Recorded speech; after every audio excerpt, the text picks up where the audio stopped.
If everyone can please stand for the pledge. I pledge allegiance to the flag of the United States of America and to the republic for which it stands, one nation, under God, indivisible, with liberty and justice for all. Thank you.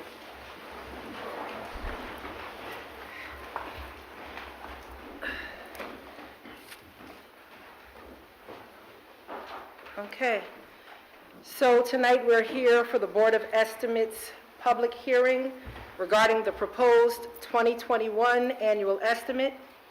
We will ask, after a brief opening, that you come to the microphone to speak for or against the proposed budget. The budget development process is clearly not a perfect science. And this year we are enthralled in a perfect storm. A national pandemic, national economic crisis, very, very limited access to city information. I don't know if they can hear me.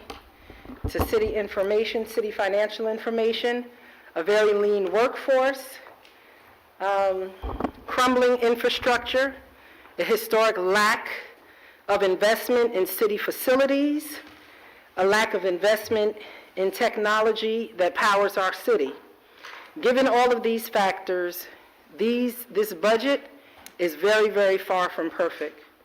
The drivers in this budget are reduced revenues, increased expenses, inclusive of fixed costs, mandated expenditures such as medical, dental, retirement insurance, collective bargaining mandatory step increases.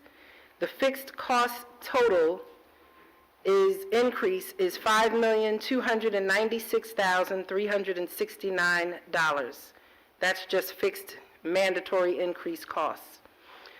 A conservative projected reduction of revenues totaling $1,658,162. That's after we added revenue for different things. A budget estimate that was created over the past few months since April and adjusted multiple times based on additional notifications of decreases in state aid, decreases in property valuation, decreases in special franchise taxes like Con Ed, and mandatory expenditures demonstrate the uncertainty we encountered while attempting to present the most responsible budget to the taxpayers and residents of Mount Vernon. There still remains quite a few unknowns that will and may have an impact on our budget. While there is so much speculation about a fund balance, our inability to confirm any figures makes it difficult to depend on this option. But what we do know in real time is that as of today, we still owe $7.2 million in our medical insurance benefits. We have a $16 million balance with the Mount Vernon School District for 2018-19 and 2019-20, in which the 2018-19 school year is due by March or April. We have a looming federal fine from the Environmental Protection Agency because of our sewers, and this fine is waiting to be imposed on Mount Vernon through the Department of Justice. We have no bond rating, and we have countless outstanding debts in the millions that are due to other vendors. All of these factors confirm that the city of Mount Vernon is in great and dire financial distress. Without a miraculous, and I'll say it again, without a miraculous influx of revenues and identification, real identification, not hopeful and wishful identification of confirmed cash reserves, we'll have to resort to these options that are being presented. The only other option is to consider bond anticipation notes. These are very short-term bonds that we would have to take out at a much higher interest rate because we don't have a bond rating. So if you have bad credit, then what you have to do is you have to spend so much more money for credit. This would require us to be able to obtain financial information from the controller to even be able to apply for a loan.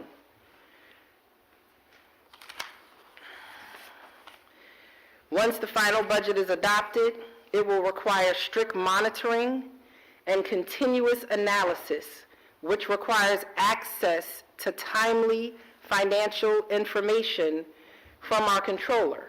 We don't currently have this information around revenue and expenses. We do not get monthly or quarterly or even annual reports. We've received one, which was incomplete.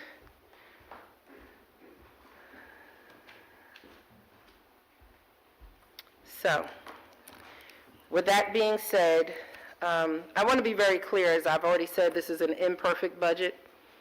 It is the budget of last resort. This is not a bluff. This is not a fantasy.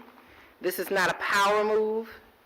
And truly, those who work for the city of Mount Vernon, in your hearts, you know day by day that this is a real situation. You are the ones who have not received overtime pay in October, November, and December. You've not received this overtime pay. You have to work every day without the equipment and supplies that you need to perform the very basic functions of your job because vendors' bills have not been paid and all of our credit has been cut off from everywhere. We can't even go to Gramerton Avenue Hardware and get a lock and chain, and that's fact.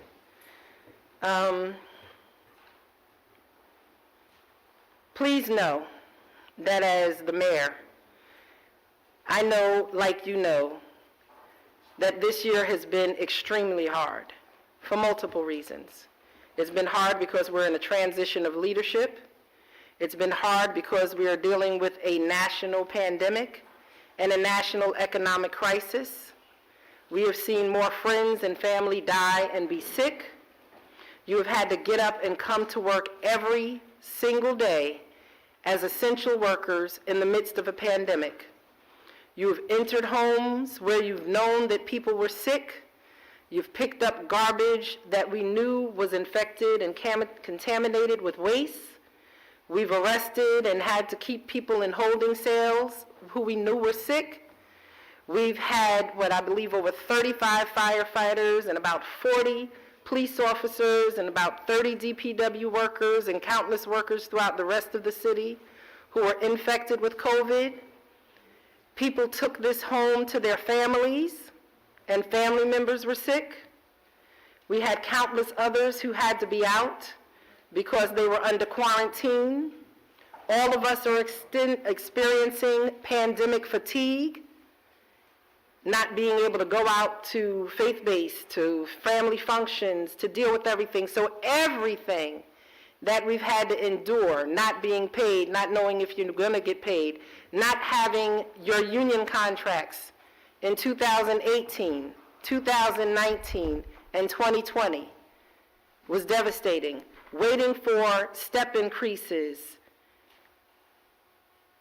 for months. And then there are still our CSEA and our Teamsters Union, which are 2 years behind on the receipt of their step increases. This is not fantasy and this is not fiction. This is real. And you know this reality even more than I do because you live it every day. Our community also knows that services and street sweeping and cleaning has fallen off because we have equipment that is old, equipment that is broken, equipment that is out of service, and we have everyone that is home. We have sewers that are backing up now every day because they were created in 1932. And then additionally, we have people again who are home and there is such a much greater demand on the system. And then unfortunately, we are also do not have the ability to pay and bring in vendors to help us with the extra work that we might traditionally have that access to. So my last thing I'll say is understand we're living in unparalleled times. We have to make very difficult decisions. And I come to you before you tonight as the mayor And I'm asking that we, as the residents, as the taxpayers, as the homeowners, as the staff, bear this burden together.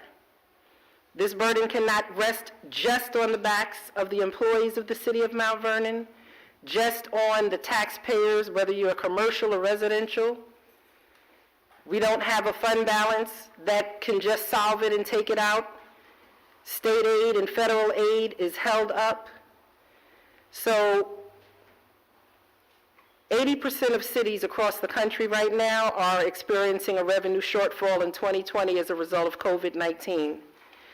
And for cities with populations over 50,000, 98% of them expect a shortfall. For that same population, 55% reported that they expect to furlough employees. 38% of these cities across the country are saying that they are expecting layoffs. And 52% of all the cities responding say budget cuts will impact police and other public safety. So Mount Vernon, we're not unique. What is unique is that we do not have a team that is working together and we don't have access to financial information. So with that being said, do you have any opening comments? Madam Mayor, I think you said it best. We're all in this together. I think what's most jarring about the budget presentation that you all have picked up right there on the front page for the last 2 adopted years, about right under the gross city budget line, you see the lines that says appropriated fund balance. And then for the years 2019 and 2020, we allocated no appropriated fund balance. That's like saying that we saved absolutely no money in those 2 years to help us pad the taxes for the next year. Every year we should have a budget surplus, which would help us in the next year. The mayor calculated that we should have about a $7 million surplus from the 2016 audited financials of draft report, and we should have some money that flowed on from there. If we didn't use any appropriated fund balance even from 17, most likely in 2019 we had surpluses, and 2020 we had surpluses. I can guarantee you that, like the mayor said, there are other communities that are going to feel the pains of COVID, but they probably have reserves to be able to pad that pain so that the pain comes a few years down the line. With having no information at all, we're taking that hit almost immediately. And what we're asking for is for the comptroller, who conveniently isn't here tonight, to hear from the public, to be able to understand the concerns of our community, to be able to understand what our workers are feeling and feeling the pain. But the mayor had to produce 2 budgets with furloughs where we're all going to feel the pain, or even, I think even worse, layoffs that are going to hit a good number of us really hard for our entire families. When we know in Mount Vernon, it doesn't just impact on that one family, it hits all the families around that family because we are all related in some form. So, the most devastating thing, and the answer is clear. We need to know how much money we saved from previous years so we can pad the pain this year. And if we had those 2 pieces of information from previous years, we may not be coming to you tonight with furloughs or layoffs. We may be warning that in future years we may have furloughs or layoffs, but it wouldn't impact us as soon as it is now. The real answer is that the comptroller is not here tonight. The comptroller has not responded to us. The comptroller has ignored each and every one of us in this community. I see most of us are workers here in the city, but it's every single resident that lives here, everybody that travels through here, everybody that hits a pothole and then sues the city is impacted by the comptroller not being here today. And that's the reality. And I think the mayor has done a fabulous job of putting the numbers together and explaining the best she can. She's at her wit's end, and the council stands behind her 100%. We want to know what our finances are. We want to know what's in our bank statements so that we can produce a budget where we don't have to introduce furloughs or layoffs to the people that we know and love the best. Thank you, Madam Mayor. Thank you. The last thing that I want to say, and then we're going to turn it over and we're going to ask that you come forward, and those who are speaking against the budget, whether it's furloughs or layoffs, please speak against the budget. We're asking those who are speaking against it to come first. We're asking that while you're passionate, that we also maintain a professional decorum, because here in Mount Vernon, even though we might be upset and angry, we know how to handle ourselves in a professional way, and that's really important for tonight. Also, you will have 3 minutes to speak. You will hear the buzzer go off. We're asking that you limit it, because we know that there are a lot of people who want to say something, and I'm sure a lot of it is repetitive and it's very important. So we're not saying that you can't come up, but we're asking that you keep your comments to 3 minutes.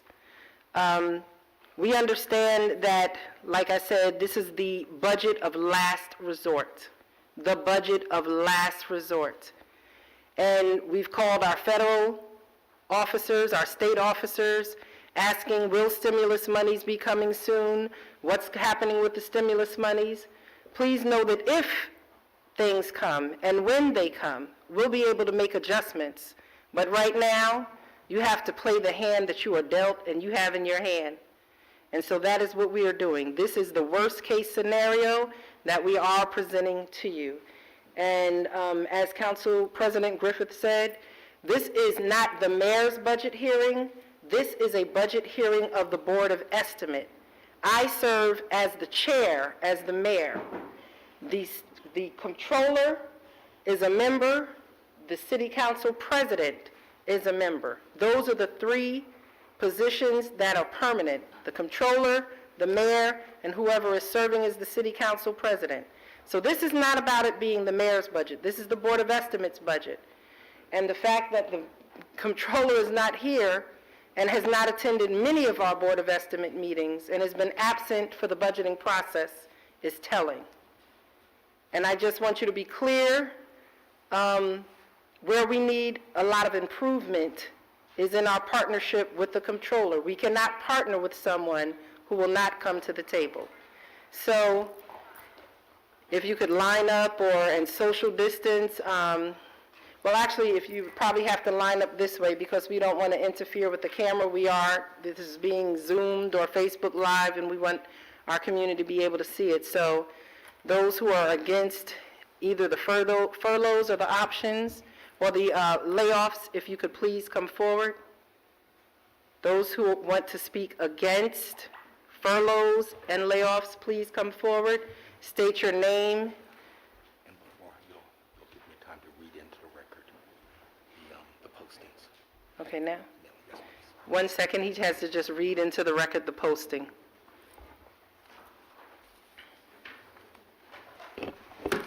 I will be taking notes, and we will not be commenting on your comments. This is not a question and answer. It is a public hearing. The only thing that we could do during a public hearing is hear what you have to say. So we will be taking notes, and we will use the information and the concerns that you have. And on Monday, because we have to wait 24 hours before making any adjustments. So by Monday, we will be presenting whatever adjustments we are going to make, taking into consideration what you have to say. But again, I just can't put phantom money into this budget. Please read into Good the evening, record. ladies and gentlemen. For the record, this is a public hearing for the proposed 2021 annual estimate here tonight, Thursday, January 28th, 2021, at 7 p.m. in the City Council chambers and City Hall. And the purpose of it is a summary of the proposed annual estimate for the year 2021 and comparisons with the adjusted budget for 2020. The budget was advertised in the Journal News, which is the newspaper of record for the city of Mount Vernon, advertised the first time on January 24th, 2021, and again on January 26th, 2021, thus satisfying your statutory obligations for posting of the public meeting, ma'am. Thank you. Thank you so much, Clerk Holmes. So as we stated, each person will have 3 minutes. We're asking that you please state your name and your address for the record, and so that I could record it and know who's saying what. Good evening, everybody. My name is Andrea Ayers. I live at 429 East 3rd Street in Mount Vernon. I also am the often discounted CSEA president. We represent the dispatchers in the police department. We represent the mechanics in the fire department. We represent the building department. We represent the city clerk's office. We represent the support staff in the police department. We are the backbone of the city. I stand against furloughs. I stand against layoffs.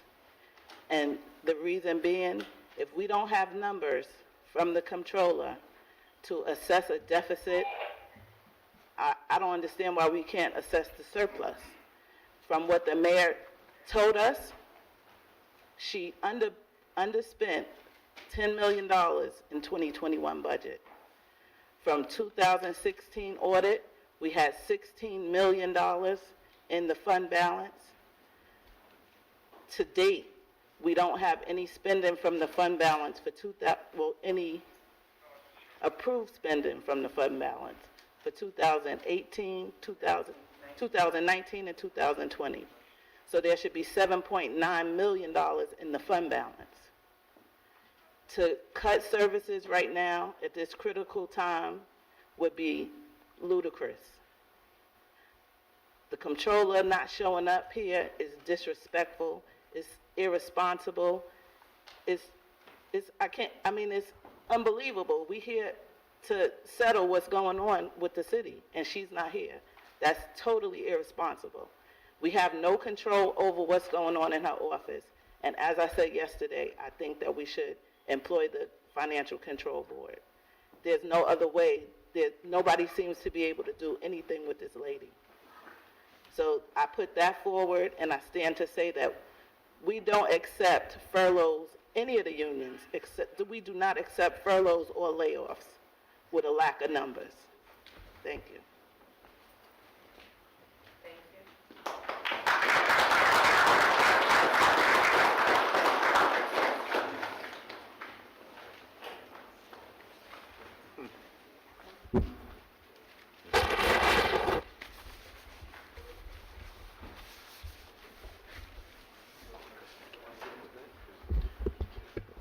Giovanni Montemorano, 223 North 7th Avenue.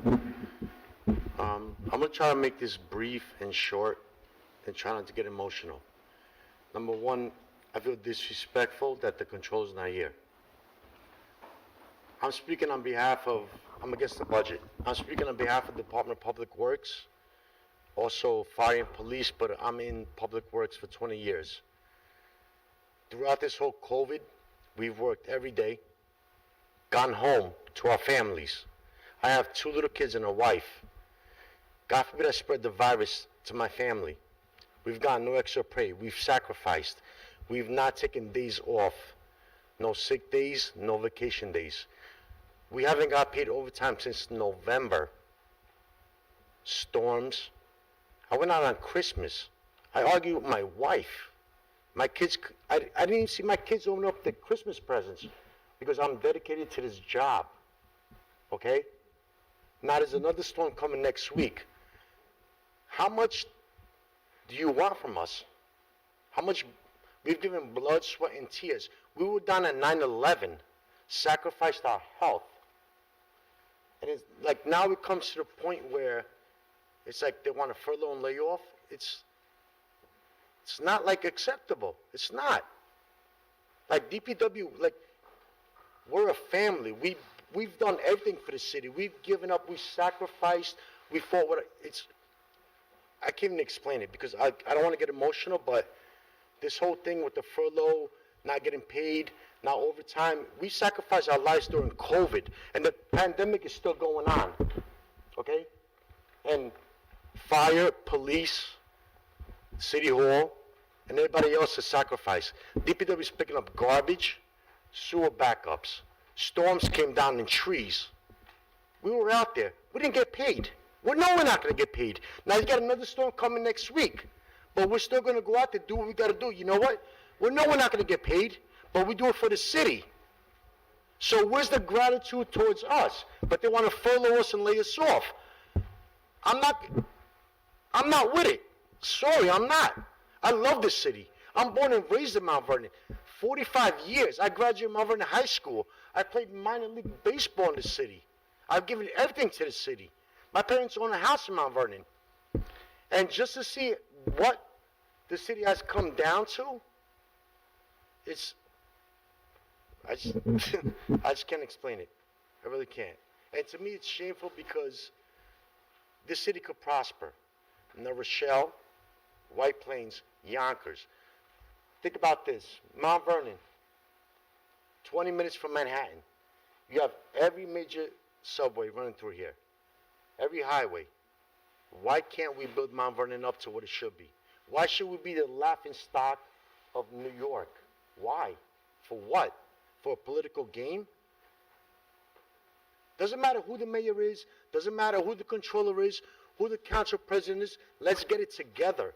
Mount Vernon is great. Mount Vernon could prosper just like everybody else.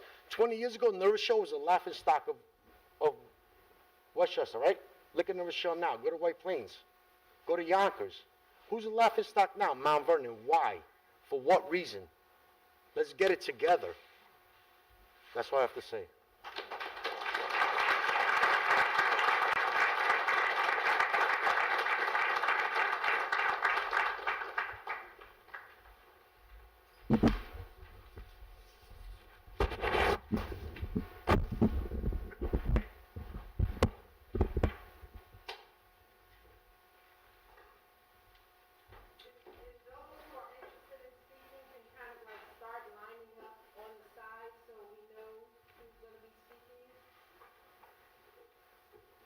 Good evening, Madam Mayor, Council President, fellow colleagues, citizens of Mount Vernon.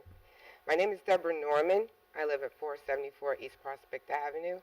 I served my country proudly for 22 years, and I am very honored to serve the city of Mount Vernon as your fire commissioner. Madam Mayor, you did appoint me as the fire commissioner, and you definitely made it clear that you wanted me to tell you the truth, not tell you things that you want to hear or what's comfortable.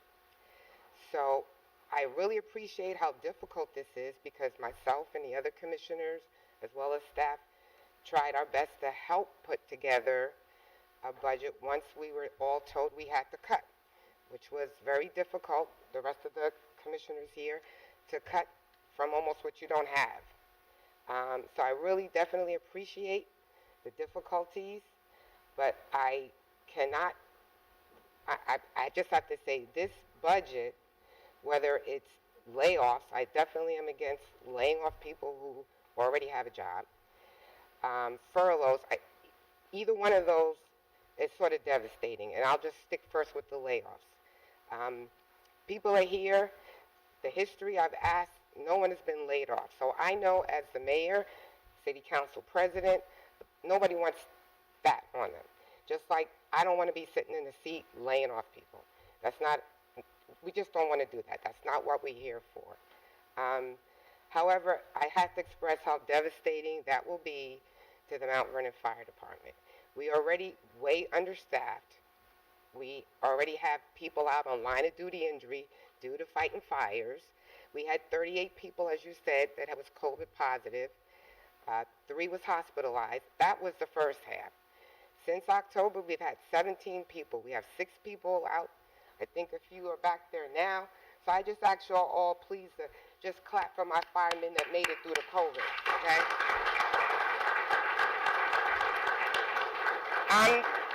I'm not being political.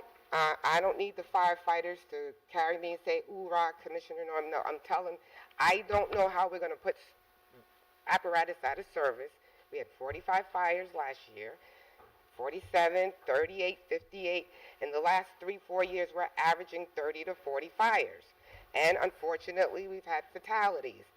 I don't know how we're going to do this without the proper staffing. I know you know that already, Mayor. But I have to stand up here and say, no, I don't support laying off people. I can't support furloughs, although myself and every commissioner and staff, you said everybody, you said yourself down to the clerical, we would all take furloughs. Okay, people do that in tough times. I cannot judge the unions. I cannot ask them, I'm not going to talk to them about furloughing when they haven't had contracts. That's not my place. They haven't had contracts. last but not least, none of us, and especially me, we don't know people's economic situations at home. You cannot say to somebody, okay, well, furlough a few days. You don't know. I don't know. I do know one thing. Last year, several of my firefighters and fire dispatchers did not get their increment increase. They was not paid that. To be the leader and have to say, I don't know why. That's not my answer. Don't worry, you'll get your money. You don't say that to people. You don't know what's going on. We do need, I don't know, I know you're trying, ma'am. I know everybody. We need someone to come in, even intervention with the controller, so we all can sit down and make this happen. I don't see any answer. But I will say, no matter what happens, I know we'll get through. The fire, the police, the DP, I love all the citizens. And I love every worker in this city. Whether you're in my department or not, you know, I will speak to you, I will help you. I'm for all the workers in Mount Vernon. Thank you very much.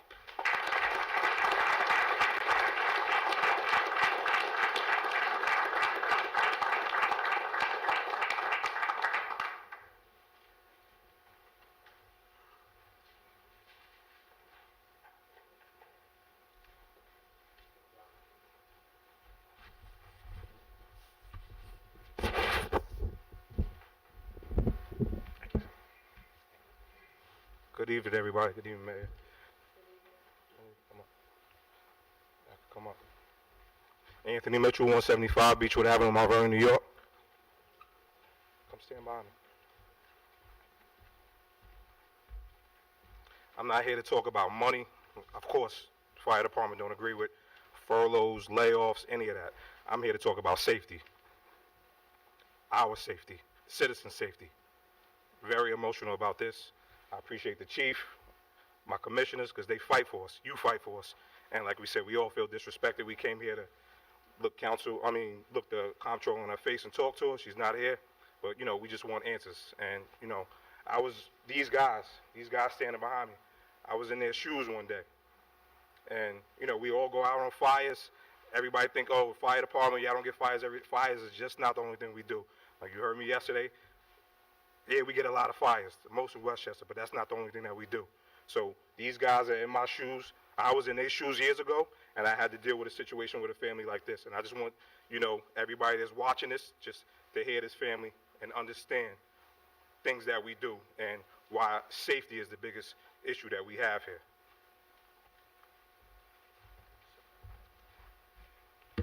Brenda Bamberg, 317 East Sydney Avenue. I can't express enough how important it is to keep our firefighters. I've seen firsthand and how dedicated our firefighters are under the circumstances and at what they succumb, but yet they still focus under the pressure and save lives. But my grandson is a living proof of the firefighters, and I would love to hear more stories just like my grandson. And without our firefighters, I will believe it would be harder to reach and save lives in need. Please keep in mind that our Mount Vernon firefighters just don't put out fires. Jason Young.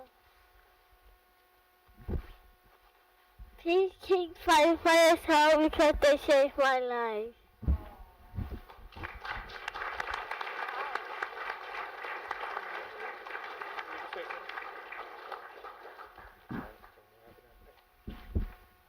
Hi, my name is Jada Fales, 317 East Sydney Avenue. In 2014, my nephew was about 7 months. He had his first seizure. So emotional. The whole family lost it. How to find the words? We wasn't in the right state of mind. The fire department came first. Mitch, I'm so thankful for him. I'm thankful for Charlie. I forgot the other names. I'm so thankful for them. His heart collapsed. It stopped beating, and it was terrifying. Mitch, he stayed focused. He did what he had to do, and he saved my nephew's life. If it wasn't for Mitch, I wouldn't see his face, his smile. I look forward to seeing his smile every day. This is my happy place, my go-to place. I come home every day to see him. So please do not lay them off. We need them.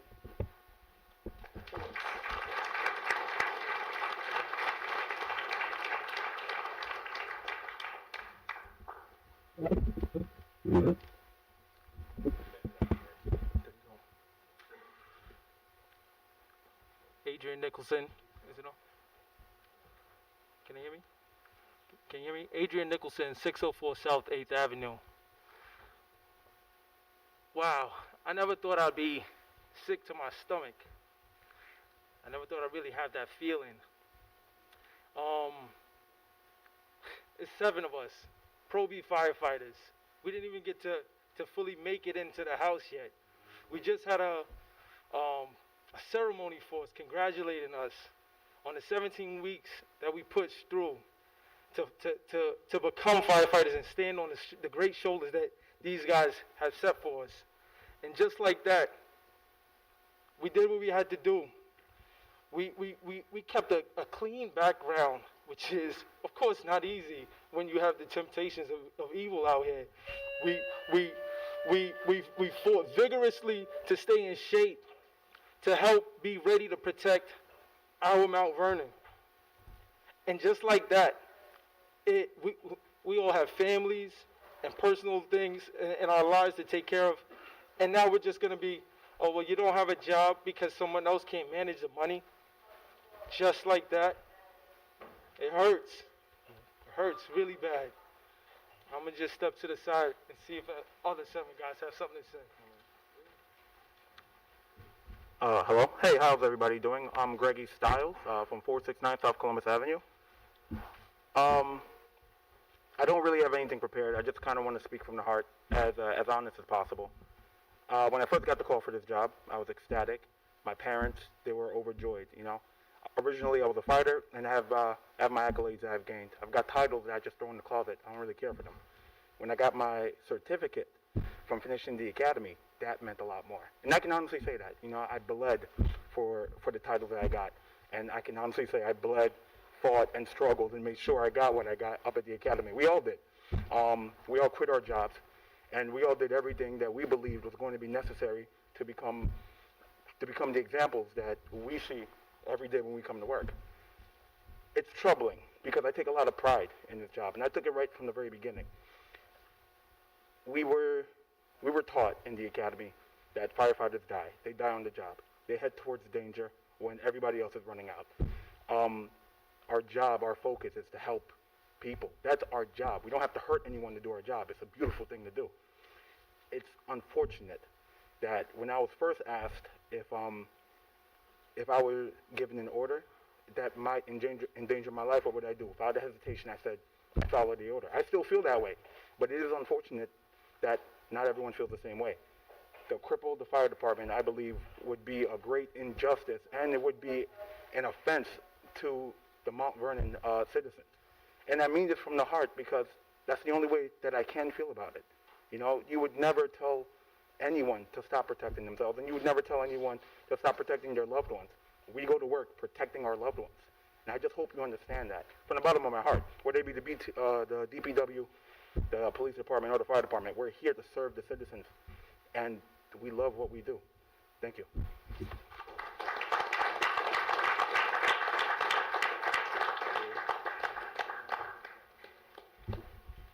Natis Murphy, 25 Fletcher Avenue. I'm a part of these guys too. My 6 newly brothers are part of my family, and then however many else of us there is, like, we're all family. And I feel like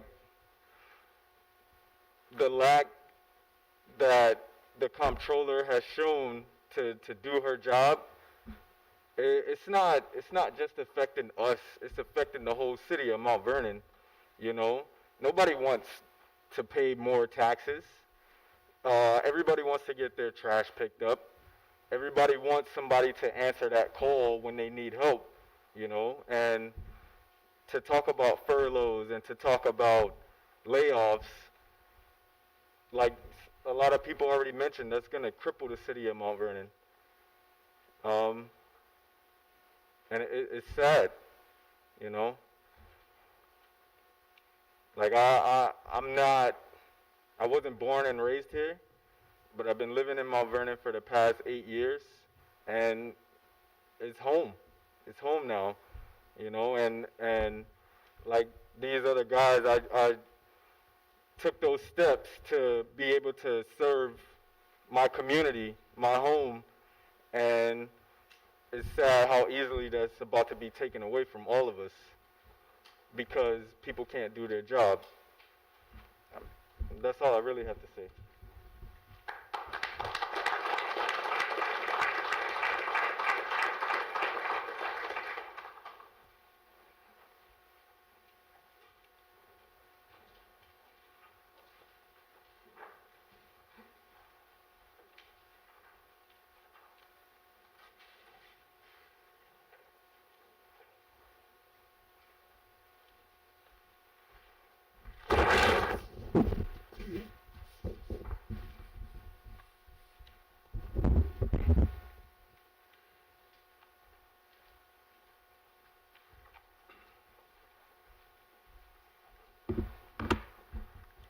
Nathaniel Bonaparte, 51 Howard Street. Before I speak, I want to say thank you to the Probies who came up to tell their story. That's very courageous of them to be up here to beg for their jobs when they shouldn't have to. Essential. If you ask anyone in this room to list what is essential to them, no two lists will be the same. Since the pandemic, people assumed that firefighters were essential. I say no to that. We are more. We are first responders. We are the first people to respond when you dial 911. We're the first to respond when your home is on fire. We are the first to respond when you have a water leak in your home or office. I'm here today to ask that the mayor, the controller who is not here, and the city council put the firefighters and citizens first again. We are selfless servants of the city, and more importantly, we are taxpayers and registered voters. After I was sworn in this very chamber, my wife gave me a firefighter's prayer scroll. I'm going to recite that scroll for this city today. Lord, I ask you to be with me in a very special way as I face the challenges of a firefighter's day. I pray that you will help me to be the best that I can be, for there are many people who do depend on me. And when duty calls to danger, walk closely by my side, and still in me great courage. Please be my strength, my guide. And whatever I am called to do, always thankful I will be that you have been the unseen guest walking next to me. Thank you.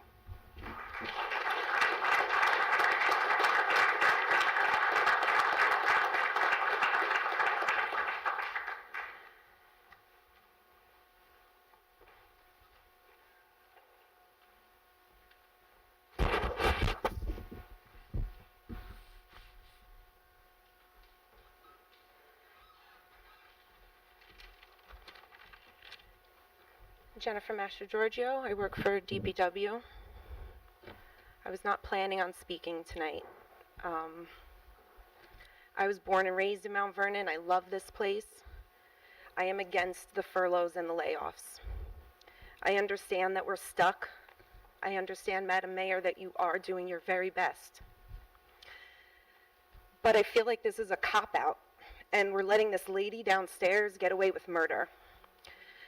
I don't know what the answer is, I really don't, but this just can't be it. We are all hardworking, dedicated employees who sacrifice so much every day. We work under the craziest conditions, from no heat to no paper, to no roof. To take even more away from us, what do we have left? I know recently the police department has lost so many good cops to other departments. I know the same's happened in fire. DPW doesn't really have that option. We're here. Every day, we're here. About a month ago, I myself had a solid opportunity to leave for another job. I may be kicking myself in the tush right now, but I couldn't do it. I stayed here. Maybe I'm a glutton for punishment, but I love this place wholeheartedly. I have deep roots here in DPW, in the police department in this city. To take so much away from us when we hardly have anything to begin with is just unfair. The controller not being here today is disrespectful. I'm calling her a coward, and she is a poison to this city.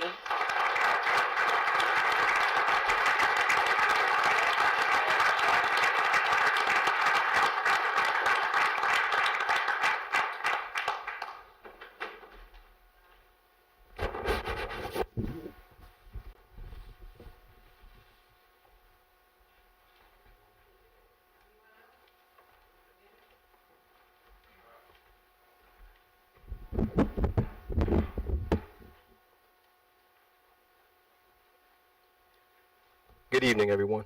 My name is Juan Peralta. I live at 241 North McQuestion Parkway, born and raised in Mount Vernon. I am the Station 3 commander, captain.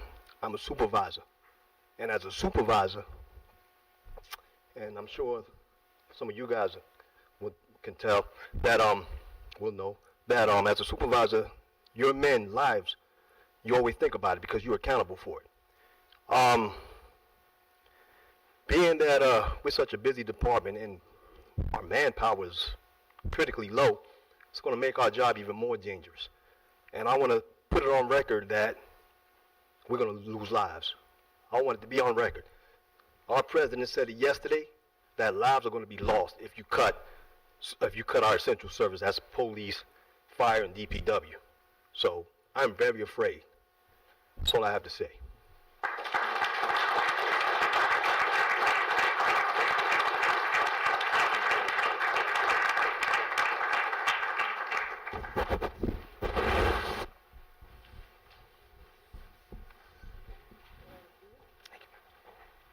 Eileen Lambert, 45 Walter Parkway, Mount Vernon, New York. I'll be quick and try not to be emotional. Working in HR, I get the business end of having to find money and furloughs and all that stuff. I get it. Sorry. But if we cut, like, DPW, it's bad. DPW is the reason why we're able to, like, use our bathroom once a week. Like, as you know, we have a sewage issue at my mom's house at Brookside Avenue. And if it not have been for DPW and the countless hours that they put in, I don't know if anybody understands, like, having to remove your own waste from your house. And it's checks not being cut, and I understand. I get it. But what has enabled us to even function in our house is because of the services of DPW. So to cut them, we have to move out of our house. Like, we can't live there anymore because we can't dump our own waste. And as much as everybody says they understand, no one understands having to dump your own waste out of your house, but paying $20,000 in taxes a year. Like, understand a family of 5, when we go home tonight, or my mother has to stay with me now, we have a tenant, like, having to dump your own waste. Like, think about showering, washing dishes, peeing, everything, not being able to use any plumbing in your house. Since September. 3 years ago, we had to stay in a hotel because we couldn't live in our house. So I say this all to say I get it. I work in HR. I know, like, you have to cut to make a budget work, but there has to be another way. Like, so I know for myself, for my mom, like, and for myself, like, we have to find another way, but cutting the employees that literally have saved our life. The city has to find a way. There's too many smart people, and I know you guys have been working hard, and everybody says the right thing, but you'll have no idea what life is like. So please find a way to fix this issue in this city. This should not be how we're living in this city. So that's it. Thank you.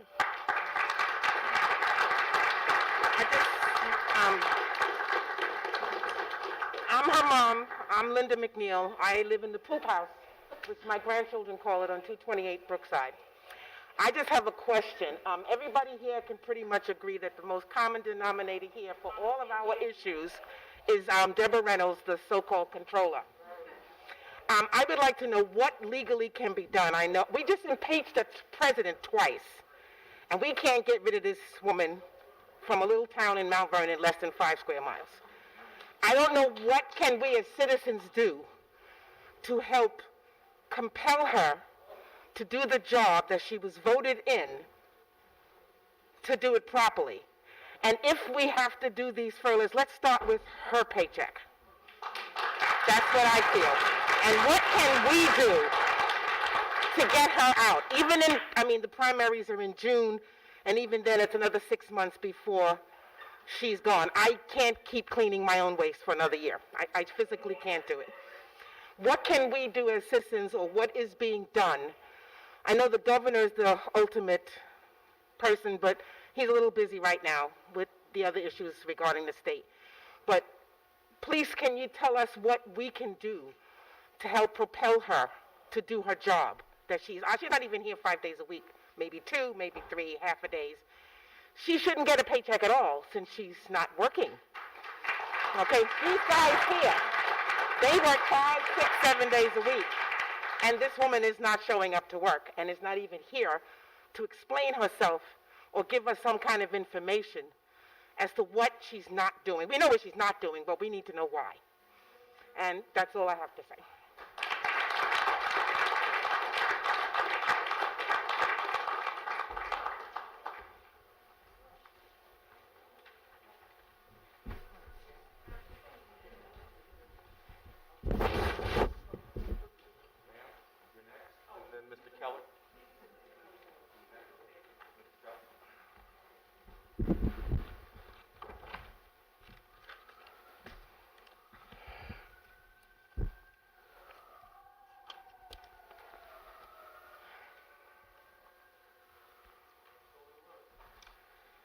Good evening.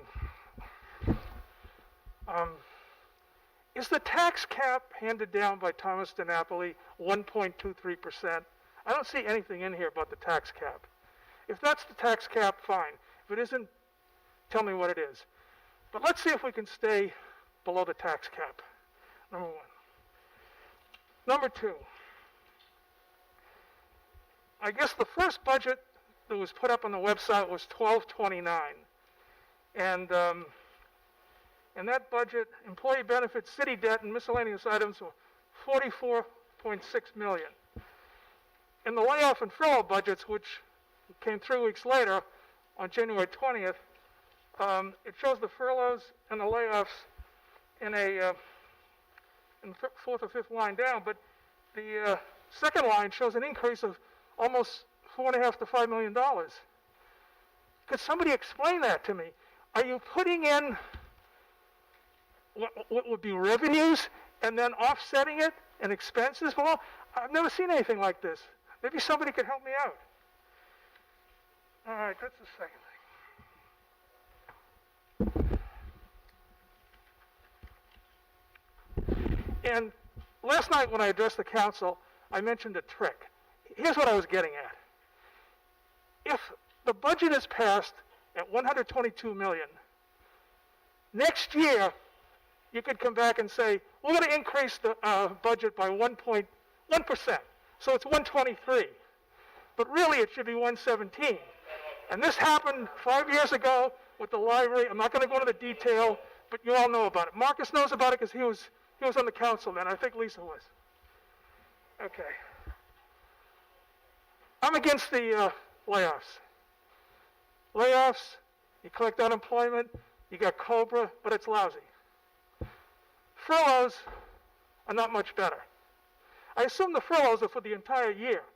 There's nothing in here about 3-month furloughs, 6 months. And if somebody retires, leaves the department, do they bring someone in based on seniority? There's not a lot of assumptions in here. And with furloughs, you still have your benefits, which is good, but you don't know when you're coming back. I want to make this bold proposal. And the executive staff should lead by example. All the non-union people should take pay cuts. And then you negotiate with the 4 unions and you say, you got to take pay cuts or else so many people are going to be furloughed or cut. I'm throwing out these numbers. For people making $80,000 and less, 5%. 80 to 120, 10%. 120 to 150, 15%. But you can play around with those numbers and see what you come up with. No one ever mentions this. And you read about it in newspapers. A government or a private institution is cutting jobs. There's other ways to do this.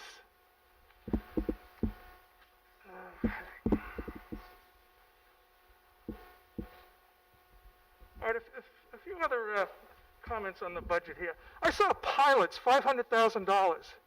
Is that all we get from all the pilots that we've done over the years? That seems very low. And the state. I'm on the budget committee of the school board. School board gets about 106 to 110 million from the state. City gets 7.1 million. And they're going to cut 20% down to 5.7? Come on, Bailey and Pretlow and these others. Lobby these people. This is such a small amount of money from the state level, but it's significant for Mount Vernon, 1.4 million.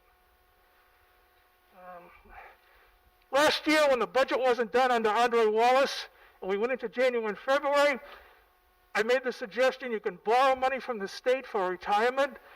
I referred to Lawrence Soul, Chief Financial Officer of the county. The county did it under Astorino. He's been continued under Latimer. I was working with Gary Grossi, who was helping Andre Wallace, but the council didn't vote, so it went over to January and February. I assume that's still an option. You borrow money from the state, it's probably at half of 1% now, or 1%, and you can pay it back over 10 years. I think retirement is like 12 and 13 million. Let's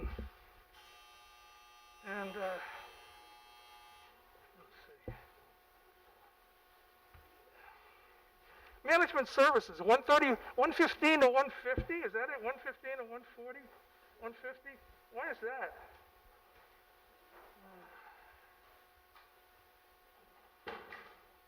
I mentioned the retirement system. Not to pick on the fire and police, but every year I come out. 6 people in the police department, 148. Do we need 6 captains or lieutenants, whatever they are? And the same thing with the fire. Aren't we a little overloaded at the upper end of the range?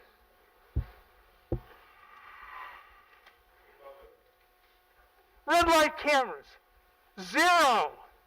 Why is that? We have 850,000 for the last couple of years. Why is it 0 this year? All right. That's enough for now, I guess.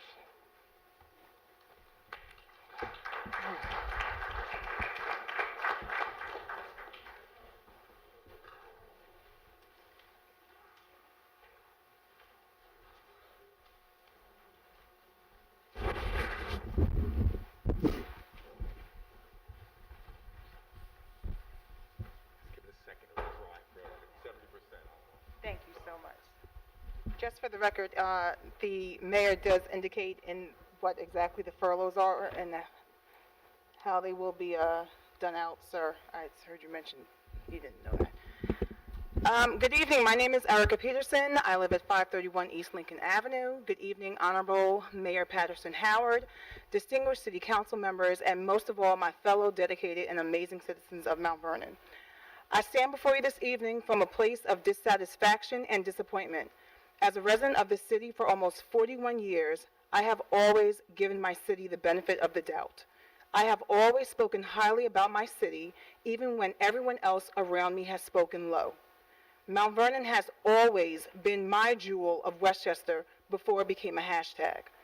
I have continuously stood for and defended my city to others who have looked down upon me for simply being from Mount Vernon. You see, I have been the only little black girl in class who watched all her classmates get invited to parties and not receive an invitation because I was the little black girl from Mount Vernon. And whatever misconceptions they had about my city, I made it known that no one would ever disrespect my city while I was around. My mother purchased our family home here in 1979 when no other town or city would even give a woman a mortgage. Despite every negative thing that has happened within this city, I still stand here with an immense amount of love and dedication for my city. But I must admit, with the financial turmoil and mismanagement of our finances that have casted a daunting black cloud over the city, my patience is wearing thin. I didn't stay in Mount Vernon all these years to watch numerous homes go into foreclosure because homeowners can no longer afford to pay these skyrocketing property taxes, to watch friend after friend pack up their families and move to places where it's affordable to buy a house, to watch the property taxes continuously go up, yet I have to take my 3 children to neighboring towns and cities for activities because there are none here for them. And now, to now watch, at the height of a pandemic, to which almost 1 year ago we were warned would cripple the entire country financially, and to be told that 60 city employees, including our police officers, firemen, and public works department, will need to be laid off due to the controller's unethical and grossly unprofessional handling of city business is unacceptable. I marched this summer so that black lives could matter to an oppressor that did not look like me. I never imagined that I had to fight in my own house to an oppressor that looks just like me. Keep your eyes open to who is coming into Mount Vernon and buying up all the abandoned lots and homes. Keep your eyes open to who is placing all those "we buy houses for cash" signs all over our community. Keep your eyes open, Mount Vernon, and keep fighting, and I am against the budget. And I'd like to bring up Commissioner Scott next.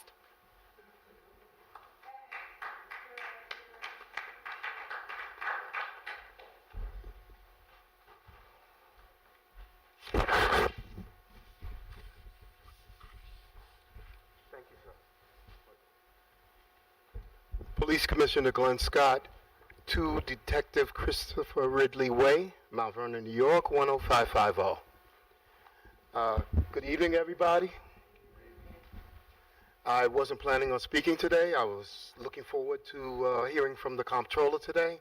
I thought maybe we might have some useful solutions and was very hopeful that we would have some type of understanding after tonight's meeting. I'm very disappointed that she didn't show, and I think it's a slap in the face to Mount Vernon.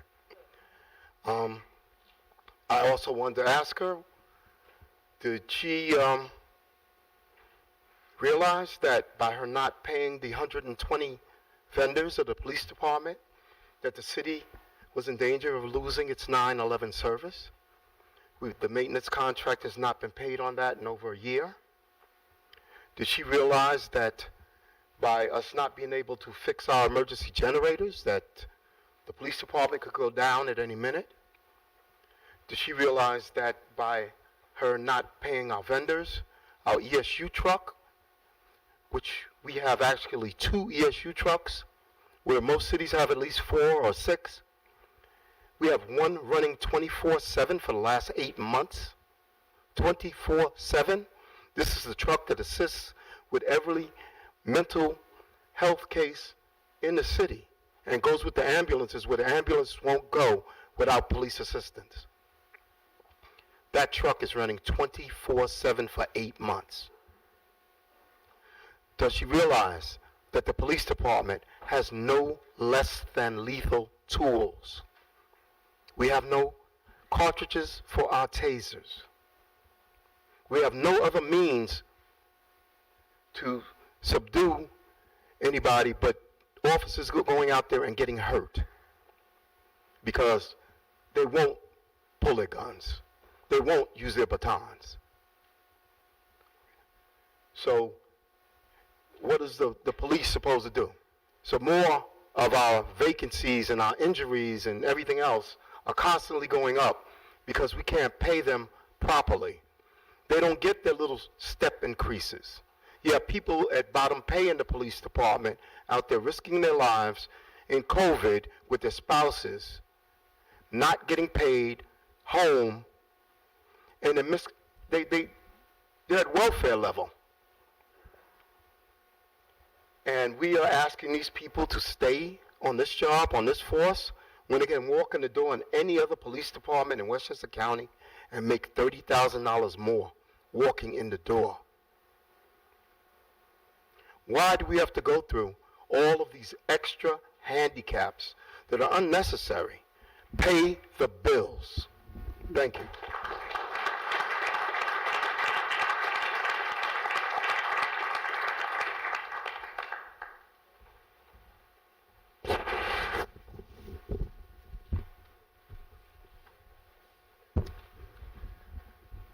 My name is Francis Powell, 27 Claremont Avenue, Mount Vernon, New York. Y'all can hear me now? I was hired October of 2016. I've been on the job 4 years now, going on 5. When our commissioner spoke about the pay increases, I was one of the guys that was affected by that. Last year, we were supposed to go into another pay increase. We didn't get it till this day. We haven't been paid for it. When you speak about COVID, I was one of the guys that had to convince my daughter's mom to let me see my daughter because I'm coming to work. Those guys that just left, there was a bunch of firemen here just a while ago. They just went to work for a rubbish fire. I'm one of the guys that might be affected by these layoffs, so I just want you to put a face to the things that you are speaking about. At first, I didn't feel safe about my life when I picked this job, when I come to work. Then to not know if I'm going to get paid. Now I don't even know if I'm going to have a job. We've done our job. I just pray y'all come together and do yours.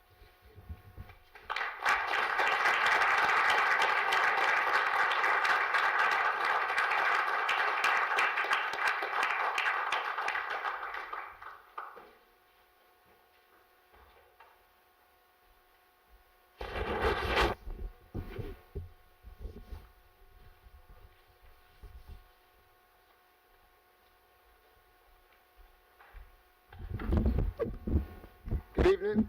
Troy Muhammad, 40 East Sydney Avenue. So I just got voted in to be a district leader. And I've been coming here for many years, and I never spoke here, not once.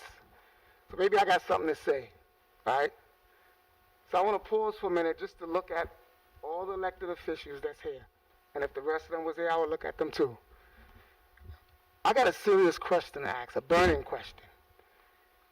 If y'all do these budget cuts and these layoffs and people die, what's the repercussions behind that? How you gonna feel about that? Literally. I'm not making no threats, but y'all don't let your conscience be your guide. That's the only question I gotta ask.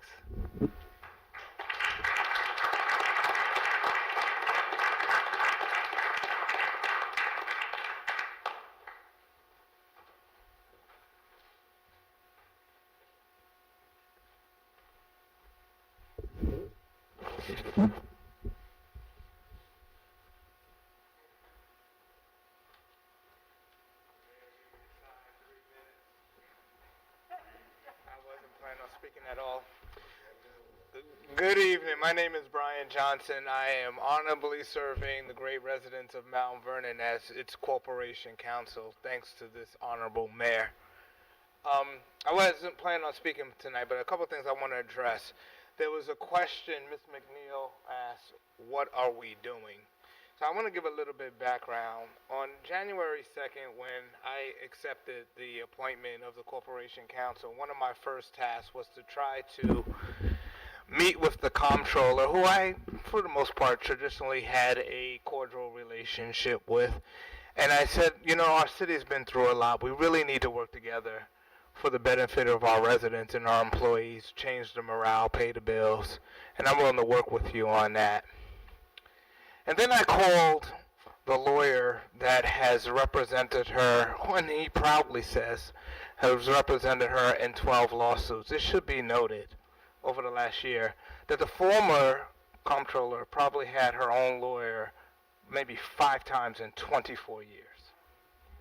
But he proudly says that he has represented her, and many times since 2020 he's represented her unauthorized. Makes more money than me, but the amount is untold. So it's kind of offensive for somebody to come and say I should reduce my salary for 15% when I have someone who is making money unauthorized. But that's a whole nother topic. I didn't come here to talk about that. I came here to address what can be done. So the courts are sick of us. Everybody is sick of us. Mount Vernon, that's the truth. Lawyers cost money. The lawyers are sick of us.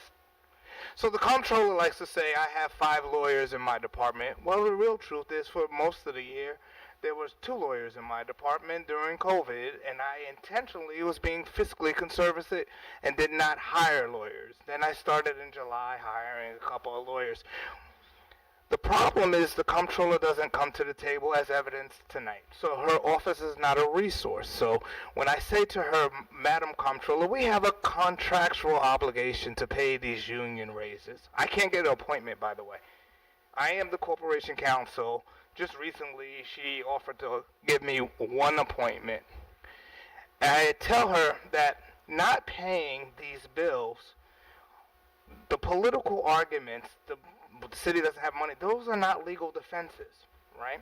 So I have all these grievances coming in from the union. No lawyers to handle, Labor Council quit. In the budget for this year, I see that the mayor has a proposed amount of $375,000 for outside contracted courses for outside counsel. Well, my department's underwater by $2.4 million in legal fees. 2.4 and growing every day because the comptroller refuses to come to the table. And growing. Mostly all the lawyers who do specialized outside counsel work has quit. They're refusing and throwing back work. So I'm working virtually 7 days a week to try to keep the department afloat. That's what's going on. So now, the vendors who you hear about not being paid in the police department and all that, they're all filing lawsuits now. And the comptroller is telling you, I'm settling them without talking to her. But she has this game of playing for appointment. So yes, I'm settling the lawsuits because we don't have a defense. We owe the money. This is the true reality of the city. So when you're asking me what I'm doing, I'll tell you what I'm doing. I'm expecting the taxpayers of Mount Vernon to pay attention and close attention because one judge told me, Mr. Johnson, we recognize your plight, but the taxpayers have to hold their elected officials accountable. So when they take that oath of office, there is an expectation that they will do their jobs. The comptroller is not here tonight. It speaks volumes.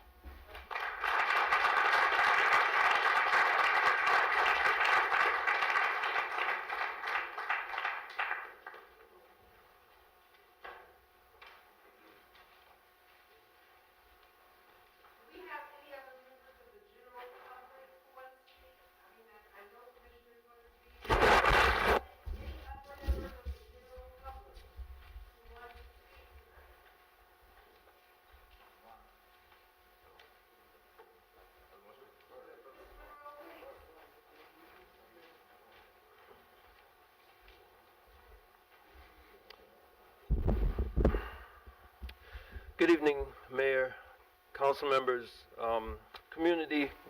Okay, I was really trying to get my thoughts together that would be easily summarized in 3 minutes, but I'll do my best because, to be honest, I want to escalate or elevate. Really, sorry, we've had plenty of escalation here in this room. I want to elevate the problem and the issue beyond the personal. There's plenty to be said on personal levels because I believe it's a real tragedy. No, it's really abhorrent, actually, that the comptroller is not here tonight. But I'm going to get beyond that issue. I want to get to a systemic level of understanding, at least in my assessment, a systemic level of criticism, one that I've made before and one that I think is made more obvious tonight. I'm going to use the systemic example of the very simple request I've made respectfully of Mayor Patterson Howard, of the previous mayor, of even Councilmember Griffith in the past, and of this comptroller, and the last comptroller. And the request was basically to explain where the revenues and expenditures of the public access franchise fees were coming from. I understood that there were no audits. I understood that the revenues, actually in this particular expression of the budget, are proposed, so they're not actuals. But they're proposed in the past 3 years as 250, 500,000, and 500,000 respectively this year. If we have such a kind of almost irrelevant service, because we don't really have a public access system, and we have so little money that could be expressed, and I've asked successively for 3 or 4 years of every elected official I've mentioned. Frankly, Councilman Griffith has been the only one to respond in the affirmative, although I still haven't had any facts. So it tells me that that's not a personal issue, that's systemic. If something that simple can't be granted, there's a problem with transparency. Obviously, our comptroller has made that, unfortunately, patently clear that transparency is not her priority. The problem is a systemic tolerance at the elected level. I don't want to make it a personal accusation or criticism, but frankly, our elected officials are here to serve the public. And we've seen federally, we've seen beyond the president, we've seen in Albany, we see in New York City all the time. We see elected officials here protecting systemic rot. Systemic corruption is a problem that, sorry, I can barely breathe in this thing. Systemic corruption is a problem that we can't defeat at the elected level. The people have to be organized. And I say this to my family, friends, and neighbors. You have to be informed about not just your rights, but your desires and your demands, and make the public officials accountable. Do not wait until 2 or 4 years for your federal, state, or local officials to be accountable to you in the booth. This country, I'm sorry, I don't want to be rude, but I know I'm going to go past time. So the point is, this country was built on revolution. They didn't wait for a vote. These hoodlums that, I know there's a media narrative that I frankly don't follow, but unfortunately I know there's a CNN, MSNBC propaganda about white supremacists and January 6th. There weren't just white supremacists there. There were Korean, there were Vietnamese organizations, other conservative and right-wing organizations. The country is tired of systemic rot. That's my point. The point is, we don't want systemic rot to continue because the poor and the working class suffer most. I really don't care what happens to the president, the state officialdom, or frankly, and this is not, again, a personal issue, I'm not concerned with the systemic issues. I'm concerned with the people. I'm not here to protect the system. I'm here to protect the people. I've done so as in my entire adult life in the military. I've done so on my corporate job even. I protect my union members and my rights to the point where some of my coworkers hate me because management hates me. I defend the full democratic need to demand that our services are met. And those particular services at the systemic level in Mount Vernon need to become publicly critiqued. And I invite the mayor, I invite our council to start doing that, to make systemic critiques. I understand that there are individuals that are worthy of criticism, and that's necessary and it's appropriate. But at the systemic level, we need to get our public thinking systemically, and that's what I'd like to encourage. We don't have, for whatever reason, this budget is not going to look good this year, but I want to be, and I said it yesterday at this hearing for the MX1 project, we don't have vision that looks like systemic service to the people. I think I'd like to appeal to our officials that we consider that kind of visionary process, that kind of visionary expectation. I just got off a Zoom call with not personally, it was a Zoom call, State Senator Sanders and a couple of Assembly people were talking about public banking for New York State. A necessary notion for fiscal management that we must understand will become necessary in other issues, locally and otherwise. But if we can have even Albany having that particular, vision, we should have it too. I'll say lastly, at the level of systemic rot, Mayor, I'd like to appeal that you rescind your expectation for a fiscal control board. I believe that's a bad idea in Mount Vernon, because if you understand what happened in Flint, Michigan, and why ex-Governor Rick Snyder is under indictment today, we'll understand that fiscal boards do not care about people. They're bean counters. They will do whatever is necessary to save money at the expense of lives. At least, even in the defense of Rick Snyder's defense, he says 12 people died in Flint. At least 300 people died in Flint with Legionnaire's disease and other issues because that fiscal control board was appointed by a governor. Republican or otherwise is irrelevant. But fiscal control boards are a bad idea in a racist country. I think you should reconsider that in Mount Vernon. We don't have a governor that really cares about black people, to be honest. I'm not going to really go into that, but the fact is we should consider something more fundamentally protective of the people. So thank you.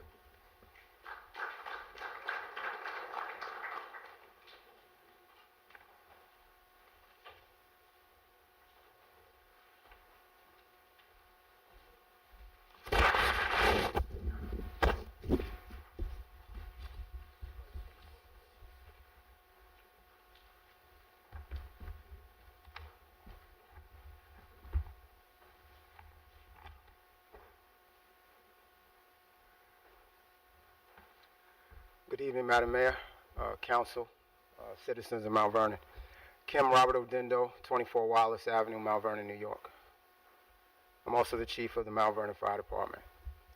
I just want to take a little time to speak to you about, you've heard a lot of the emotional testimonies of our firefighters, our commissioners, and the ongoing issues here in the city around the comptroller and just the general lack of political communication, and I'll use that, term lightly. But at this point, and you have to excuse my dispassion, but at this point, we're frankly tired. We're tired of working in a city that has, and specifically at a department with no equipment, training that is not adequate, and inadequate staffing. And all of these at the expense of the citizens that we love and that we serve. My approach tonight will be short, concise, but clinical. I'll give you a little timeline on some of the issues that we've dealt with in the fire department. We had our probies, our probationary firefighters, come and speak to us today, but what they didn't tell you is that it took 2 years to hire these young men. 2 years. We interviewed them. I was a captain at the time. 2 years to hire them. And when we attempted to hire them, we had interviewed them in a rigorous background check, and they went through all the checks and balances of that program and that system. We were held up with hiring them because of the comptroller and her accusation against our department that we had used improper hiring practices, and that we were told that we needed to that before they could even be considered to be hired, we had to look at a list that included a family member of hers that was not even a resident in the city of Mount Vernon. I can continue. Within that same year, at the end of the year, we had an opportunity. As I told you, we used a lot of outdated equipment, many years of a lot of pressure on the equipment that we do have. But we were blessed with a grant that came through the city with no impact to the citizens of Mount Vernon, one of the urban community grants that came through. We had the opportunity to purchase 2 engines and a new rescue, Again, most communities are able to purchase this equipment every 10 years or so. We're usually about 20 years before we can even think about it, but we had an opportunity and we took advantage of that. We put our paperwork in. We went through the hoops that were necessary, the checks and balances there.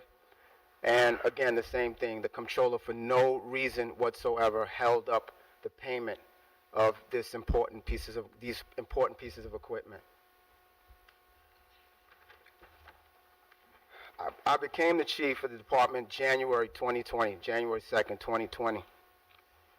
Our city at that time, our city and our department were a month later steeped in the pandemic, the COVID-19 pandemic that hit the city soon after the administration came in. As an EMS agency, we're also tasked, along with putting out fires, but also answering the call for medical assistance. And if you understand anything about our department, our primary calls are around EMS. We run about 12,000 calls per year. About 8,000 of those calls are EMS, emergency medical services. Very, very important part and critical part of what we do in the city. But without proper equipment, you can't do that. And you definitely cannot handle a COVID patient without an N95 mask, without gloves, and without an ambulance service. I'll take you through that slowly, but we started out with just the basic equipment, N95 masks that we had asked, and because of the vendors that we had already burned, all of the vendors that would not work with us, we were forced to turn to our city administrators to assist us, and specifically, and I'll say it, the mayor purchased equipment for us to provide us the protection that we needed to go out and assist the citizens of Mount Vernon. Not only, as I said, do we run our engines as EMS carriers, but we also carry a vendor, Empress EMS. This vendor has not been paid or is not consistently paid, and has not been consistently paid the entire year. 3 ambulances that run it through the city that move and transport people in a city that also is on the precipice of not having a hospital. So not only do we put that impact on our ambulance service, but now we're also running these emergency calls to outside cities, which causes a delay in transport and possibly death, because we know with EMS, time is always of the essence. But again, because of the inept and negligent behavior of our comptroller, and I'm not here to pick on her, but at this point, people are fed up and people are tired. And the one point I will make is that at this point, we need the citizens, because our electeds, I mean, they sit here and they say they agree with us, but the only way that we're going to fix this problem is with public and making the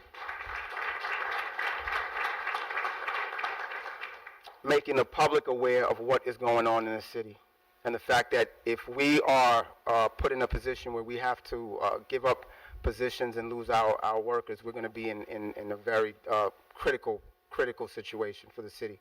And I don't use that term lightly, but we are a very busy city here.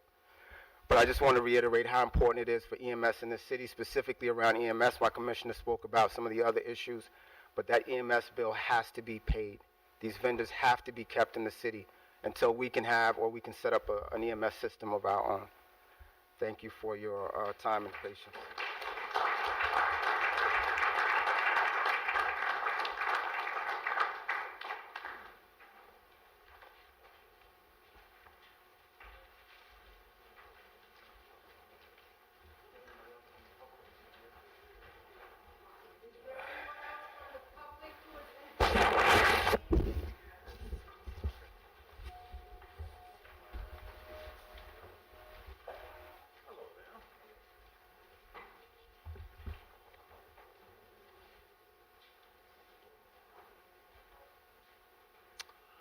Good evening, Board of Estimate.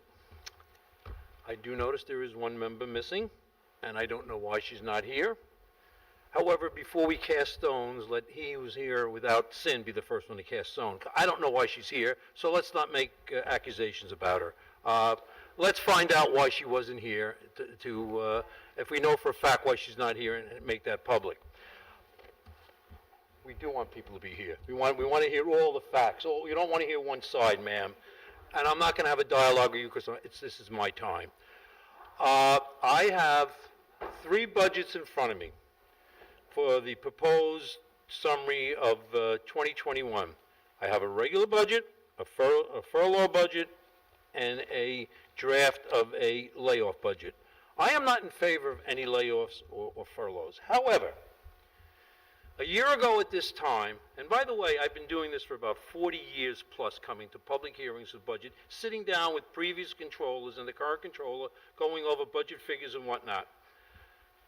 We're in a tough time right now. This year, at this time last year, Madam Mayor, you were here. The council president at the time was Lisa Copeland, and the controller were here. I warned all three of you at the time what the consequences of what were coming financially, knowing also there was a pandemic coming. And I had, oh yes I did, don't even shake your head no. And what I said to you is that you should not be hiring people in a pandemic. You wound up and hired 13 new people. You put out raises that were astronomical, and the time that we were going to go in a crunch. I myself did not know the extent of what the COVID-19 pandemic was going to do, not only to Mount Vernon, but to other countries and other states, and in countries too, for that matter. But I'm concerned about Mount Vernon. And at that particular time, this is not a time to be hiring people, especially in light of what's happening. One of the items that we talked about was you were going to hire, and you did, according to what I looked at the budget last year, 2 or 3 new building inspectors. And I said to you, are you going to be able to show the revenues that these people are going to generate because of all the violations that are in Mount Vernon? The Mount Vernon Fire Department was here yesterday, and I was here yesterday. I didn't sign up to speak at a public hearing, but one of the firemen that was here made a statement, and it's probably absolutely true. You talk about the census population and whatnot. You go back 10 years, and they have Mount Vernon listed at 70,000. Anybody in this room, anybody sitting in Mount Vernon, knows that our population is way more than 70,000. The firemen made a statement about 100,000, and I tend to believe they're correct, because these are the ones that go into the buildings all the times. They see all the illegal apartments, all the broken down studios that 2 or 3 people live in, and we have a huge problem with population and density. Last night I spoke, one of the council people is sitting right here. Last night he made a statement, and he was somewhat accurate. He said that we pay the most taxes in Westchester County. That's not true. Scarsdale and other areas, Harrison, and they pay more taxes. However, what he's right about is we pay the highest rate of taxes in New York State, not even Westchester County, with the lowest property values. And why do I bring that up? Because guess what? You base your tax levy on the residents, the taxpayers of Mount Vernon, based on your net assessed evaluation. Go take a look at your assessed valuations, which come from your assessor's office, and you will see that 2 years ago in 2018, our assessed valuations went from 150 down to about 146 million. That's a loss of 4 million, which means the other property owners that are sitting in the city pick up that difference if you put a tax levy at the same. And if it's higher for the following year, we pick up more. So the question is, why is our assessed values going down? And I say to you, and I've said to you personally, and please don't even shake your head no on this one, you asked me to be part of your consideration to talk to you about plans for the city of Mount Vernon. I said, let me see what's going on.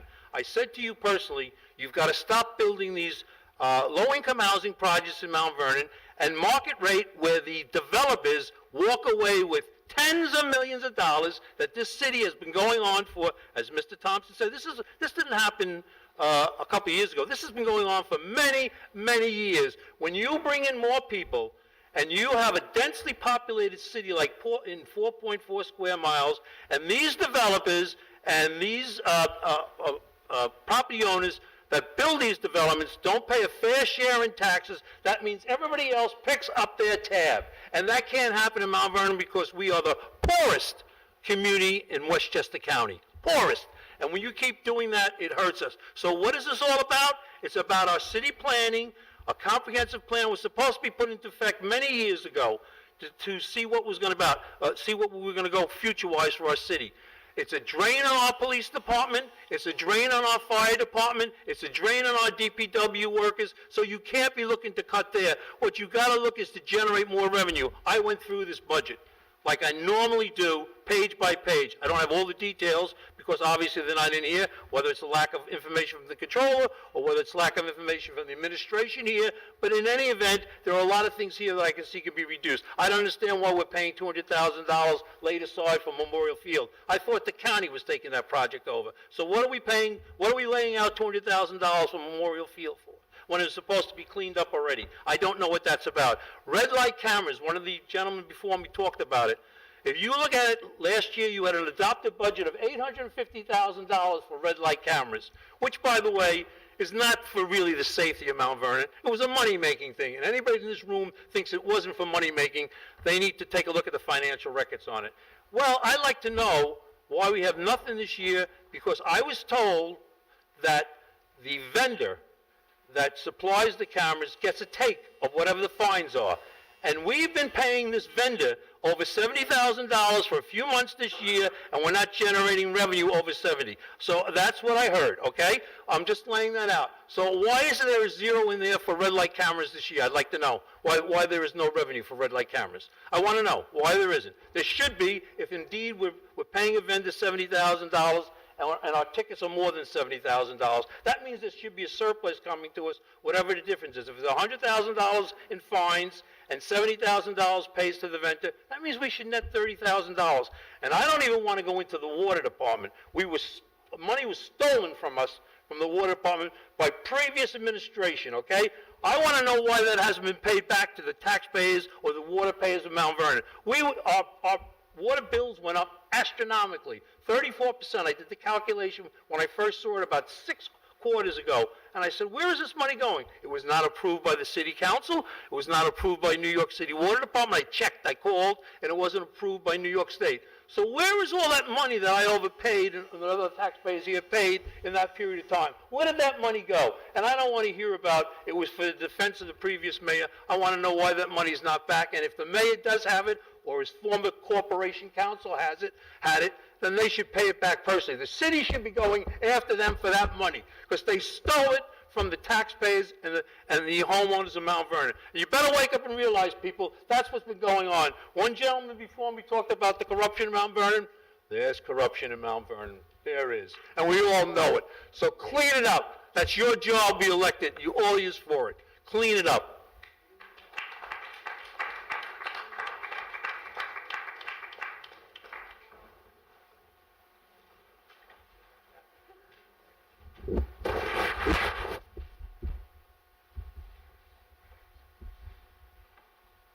Hello, Madam Mayor and City Council. I'm Jay Olifiers. I'm the Chief of Police for the Police Department. I come here tonight before you as a 32-year member of your police department, and I realize the city is at tough financial times. We've had a lot of difficulties this year with the pandemic, and a lot of things that the people in the community don't realize. The police department throughout the pandemic did not have protective equipment. If it wasn't for the mayor and the police commissioner buying it out of their own pocket, we wouldn't have had it,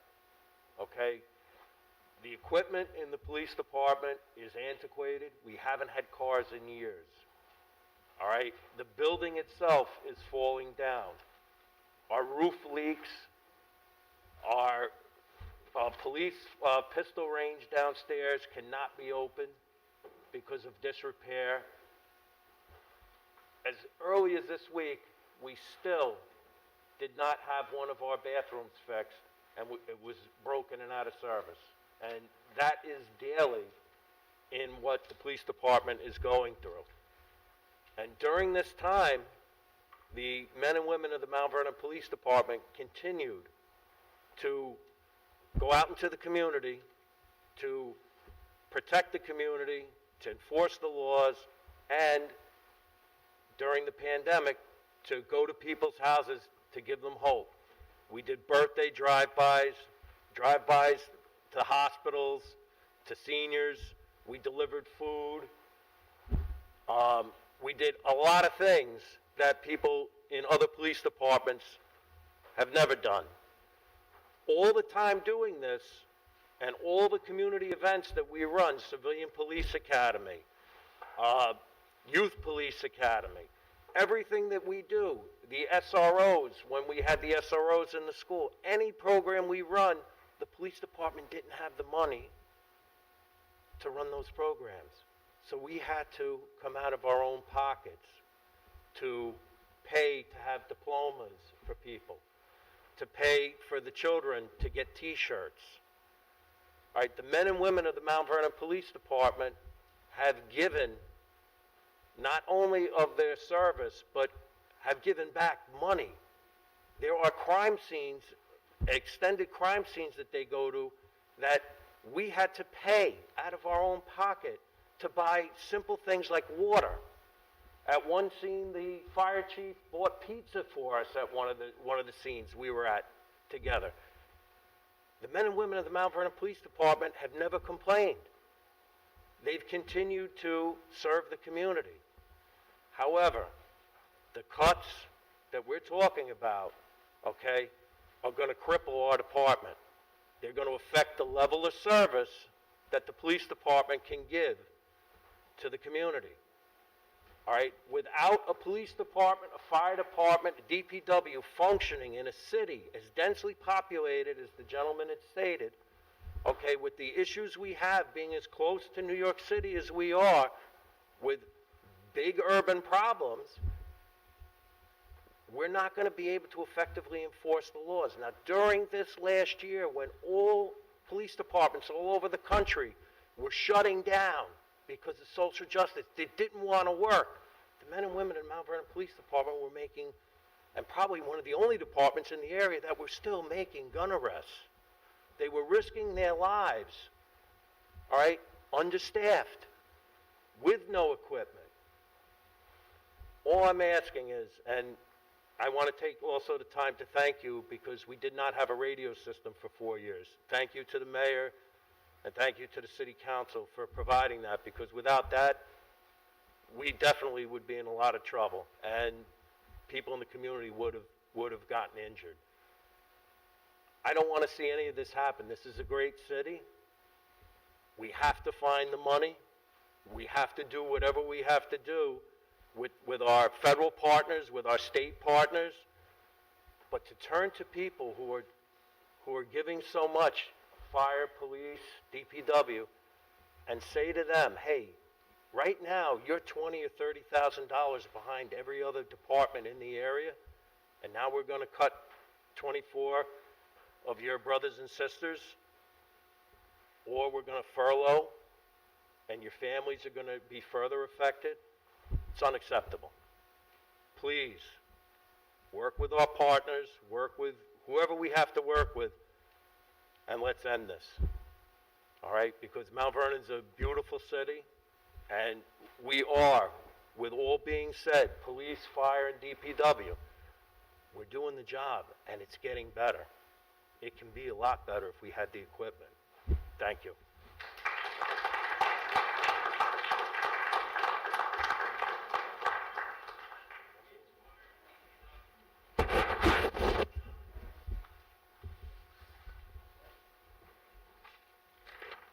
Good evening. My name is Damani Bush, DPW Commissioner. My address is 1 Roosevelt Square, room 108, because I live here now. I don't even know where to start with this. I do want to touch on a few of the comments that the previous guy made. This problem did not happen overnight. This is years and years of neglect and disrespect to this city. This city has been penny wise and dollar foolish for years. Years and years. Unfortunately, we're at this point now, we're at this fork in the road where we have to make some tough decisions. So I give a lot of respect to the mayor for doing her job and putting the truth out and stating what's going on financially in the city. A few months ago, I came in, I spoke, and I expressed my concerns with the controller. And I stated, we cannot go on any longer like this. This lady has single-handedly crippled our city. The people are suffering every day. I just want to give you guys some stats from DPW from last year. Last year, due to COVID, DPW picked up an extra 9.6 million pounds of garbage. 9.6 million pounds. We have 24 workers. Each worker picked up an additional 400,000 pounds of garbage due to COVID. They did not take any days off because of COVID. Their families were suffering because of COVID. Yet they still came out every day and worked. The last snowstorm, these guys haven't gotten paid their overtime in almost 6 months. They're full overtime. It's insane what's going on. But yet they're still working every day. The fact that this lady is not here is just, I don't even know what to call it anymore. It's criminal at this point. It's really disrespectful. How can we have a budget hearing for the city and the person that controls the money is not here? That makes no sense. Our tree trimmers, they were out there in the middle of a storm, cutting trees off of wires to help Con Ed, to help restore power to the residents. Every day we're out there just doing what we got to do to get the job done. But month after month and week after week, we're just disrespected all the time. If these layoffs happen, 25 of my workers are gone. DPW will shut down. It will not be the Department of Public Works. It will be the Department of Sanitation. Because I'll have to shift all of our resources just to make sure that we collect the garbage and the recycling. We cannot do that. Our streets have not been repaved. You know why? Because this lady hasn't paid the bill. Right now we have $2.7 million waiting to be spent. But she hasn't paid the bill. It's just, I don't know. I talk to you a lot of times, Madam Mayor, and I say, you know, sometimes I ask, how do we get through this? And it takes God and it takes faith. But we need it right now. We need to come together and really band together to figure this out. The last thing we can do is lay our people off and put them back on the streets. Their families will suffer. We will suffer as a city. That's all I have to say tonight. Thank you.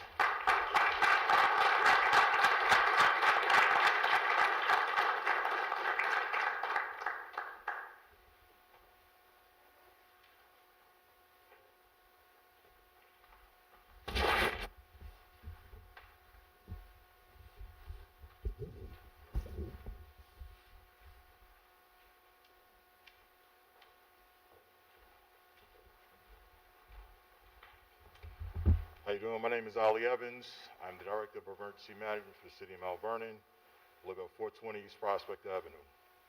Have grown up, lived here. My parents have lived here for over 50 years. I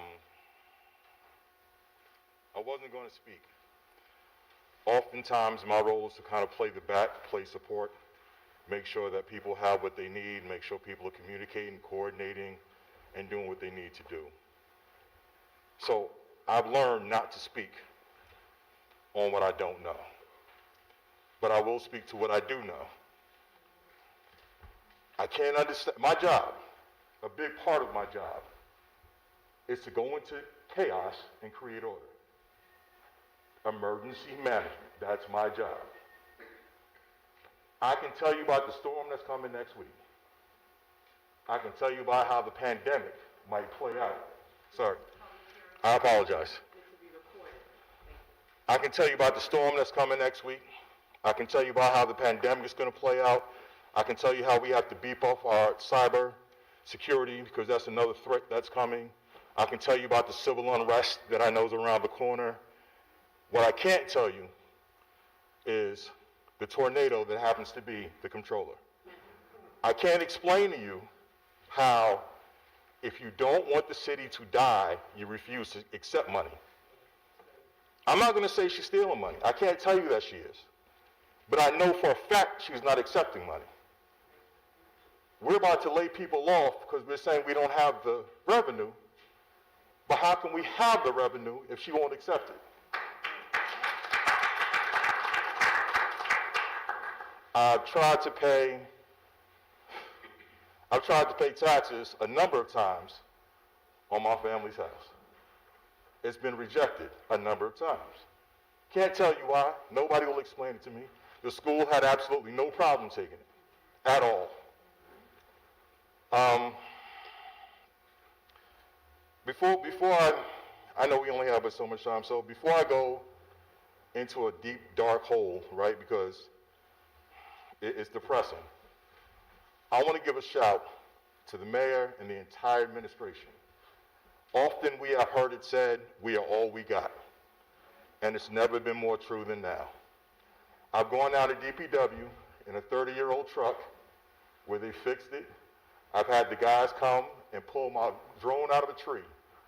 I've seen it rain inside of buildings that say they have roofs. I've seen police, fire, DPW, and buildings work together in a way we've never done it before, period, hands down. When we have to, we find a way. Growing up in Mount Vernon, I always knew I never had to worry about emergency management because I have my neighbors. It was always about the community. If something went wrong on my block, I could go across the street to the Monroes or the Baskets, or if they needed something, they could come across the street to my house. And to this day, we still take care of each other. In the tragic fire that happened, my house was definitely one of the community centers that we used to make sure that everybody had somewhere to be. We do this as a team, and I can't see, and I can't sit here and say that I can idly say, okay, cool, let's just do the furlough, let's do the layoffs. I can't speak for anybody else's pocket. I can't tell you what you're doing.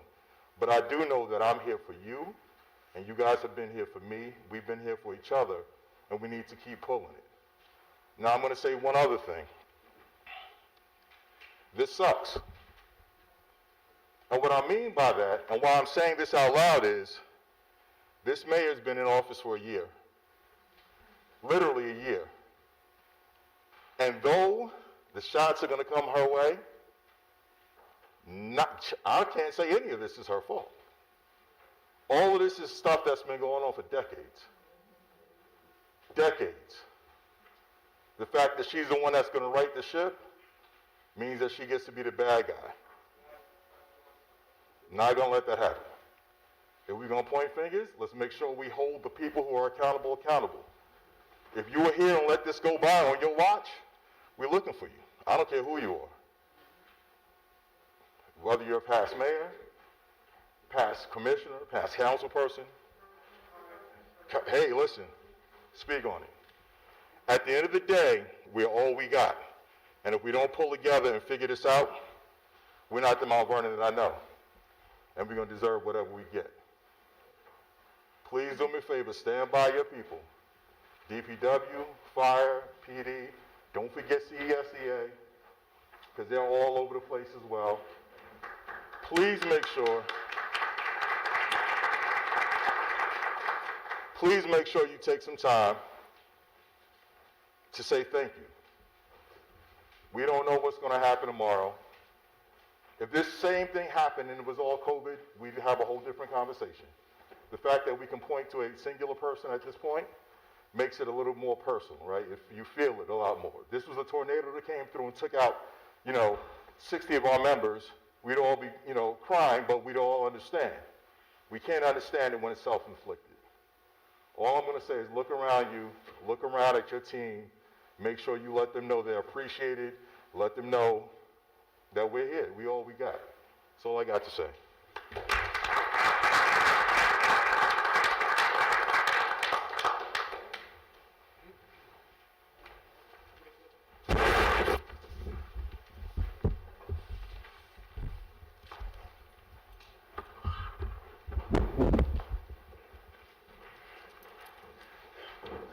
Darren Morton. I currently serve as the Chief of Staff for the Mayor of the City of Mount Vernon. I reside at 112 Sycamore Avenue, Mount Vernon, New York. I was born a block and a half away. I've been here most of my life. It's easy for us to become very emotional about what is happening here. It's easy for us to also single out one individual or call names and point to things that we see tangibly that are wrong. But having been a one of the administrators, one of the executives that have worked for this city now for 9 years and for the last 4 mayors. Not wedded to anyone. I've aimed to do my job and do my job for my fellow residents. Having been one to have sat through several budgets and several preparations, been involved in it with Mayor Davis, Mayor Thomas, Mayor Wallace, and now Mayor Patterson Howard. Probably this is the first time that I actually have been most integral in looking at the actual numbers line by line. Prior to this, I've been involved in just some aspects of it. But when I tell you that there is no wiggle room, there is no illusion of these numbers. Mr. Gallagher said this is many years of trouble and corruption and all of these other things that many others have said. What I do know is that there is consistency of failure with these budgets. Consistency, when you look at the numbers, when you drive down into the figures based upon the limited information that also was given as it pertains to the 2019 revenues and expenses from the comptroller for the first 3 quarters, and you start to then project the final quarter, and you start to look at and try to make some trending of what has happened, look back at the last few budgets and what you've seen, and even the 1 year that as a commissioner in 2017, when Richard Thomas was mayor, that we as commissioners got actuals. When you go back and look at all of that, you realize that the revenues have been overstated and the expenditures understated. And I'm almost certain that there have been shortfalls in this budget that have driven the downfall of our fund balance, the monies that are there, and without reports, without unaudited numbers, without any information, we cannot conclude what that means. But when you look here, what we're trying to do is to right-size the budget based upon what has happened in this economy. And what has happened in the economy, and also what are the needs of this community. I have worked with every one of the commissioners who actually now have become my staff, because I've worked with them and the woes that they have every day and the need for trying to get their people paid, and the need and the challenges for trying to just get vendors, and the calls that have elevated itself to my office about debt to vendors, not 1 year, 2 years, 3 years back. Many of our commissioners, especially our law department and our DPW, started off in a major deficit this year based upon bills that had already piled up. Just simple as that's what has happened. In this year's budget, and I'm not here to speak for or against, but to give reality. In this year's budget, when we look at it, what we've tried to do is to minimize the hurt as much as possible. We thought we had done it until we got the alarming news. To answer somebody's question, what happened? The alarming news that the health benefits were understated to the point of almost $4 million. Coupled with, as somebody stated, the value, assess the value going down, coupled with the 20% reduction in state aid, and coupled with the need to have to drop the revenues based upon true numbers that we have been able to estimate from 2019. Then realizing that the budget itself was 90% salaries, benefits, fixed cost, at least 10% of operational costs, nowhere to remove and take that money out. So I agree with some of the suggestions that we need to find another way. The mayor mentioned short-term bans or bond anticipated notes option. Mr. Keller made a suggestion. We're going to have to look into that as it pertains to taking a loan from our state retirement. But without somebody coming with a big bag of gold money and dropping it in here, I don't know where we're going, how we're going to resolve this gap. If you look at it, it comes down to this: the furlough number and the appropriations number are the gap. That's the gap. Unless, again, everybody says, I'm not for furloughs, I'm not for cutting. Remember, I just said to you, 90% of the budget is that. So if we're not going there, we only have to have an influx of money to come in. Our people are overworked. They are physically, emotionally stressed, but yet they show up every day. Some of them are scared for their life. In the midst of COVID, folks came in here and did what they needed to do. Recreation fed people with millions of pounds of food, risking their lives in the midst of that. But there's one thing that was said about this increase of staff. There was an increase of staff, and the increase of staff actually was in the original budget by Mayor Wallace. There was also additional increase of staff based upon revenue generating. But we also should note that there was about $1.5 million of unused salaries this year, because the mayor and the commissioners made a conscious decision in the midst of COVID to not hire positions unless absolutely necessary. And we got the documentation for that. So there was a $1.5 million of unused salaries this year to try to help with offset. What we don't know, because we don't have a clear understanding of what our revenue shortfalls were, and we also don't understand the full capacity of our expenditures. At the end of December, the commissioners sent to my office spreadsheets of vouchers that, according to them, at that time, according to their vendors, had not been paid for 2020. The total, $4,500,000. Don't know. Some of them may have been paid, but a good portion of them are not. Somebody asked a question about the red light cameras. If you go back and look at the budget, and this is why we got to make sure we're looking at everything. Go back and look at the budget. In the police department, there was $850,000. In revenue, there was $850,000. From the numbers we have, all throughout the years, we've lost money on the red light camera program. So it's been a debt. So this year, we canceled the contract, took the $850,000 out on both sides. No loss, no foul. Actually a gain, because we don't lose any money on it. If you have any more questions, come see me. I spent until 3 o'clock in the morning trying to wiggle this budget to a place in which we did not come to this.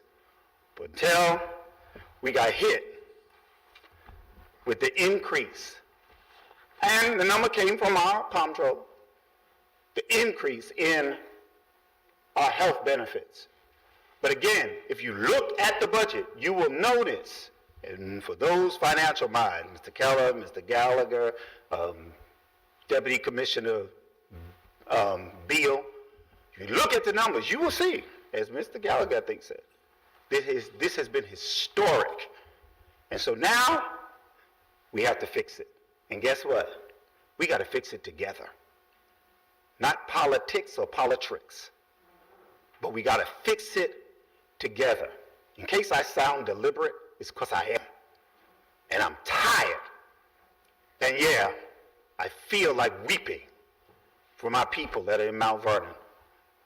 We've got to figure out something that works to make sure that our people don't die doing their jobs. And that people don't die because we cannot do our jobs. And that people don't sit and waste because we cannot correct problems in this city. We cannot fix the sewers that have been aging.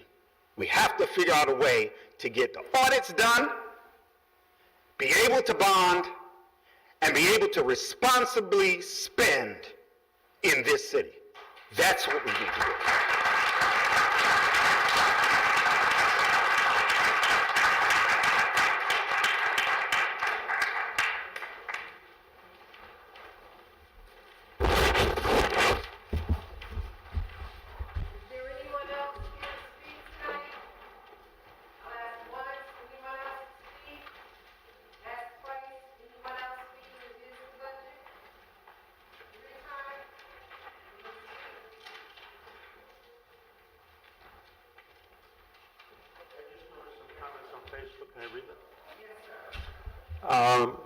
I'm Elias Goodsite, working at the City Council office.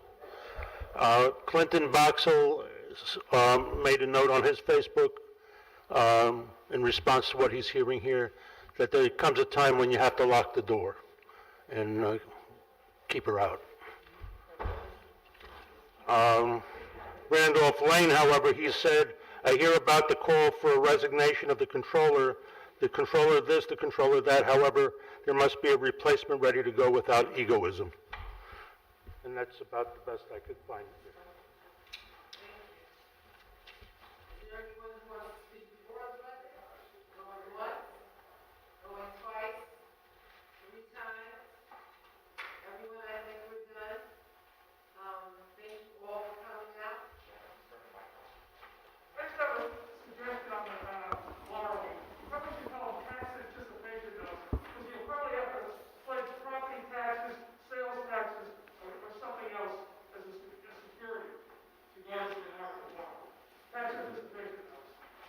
Thank you.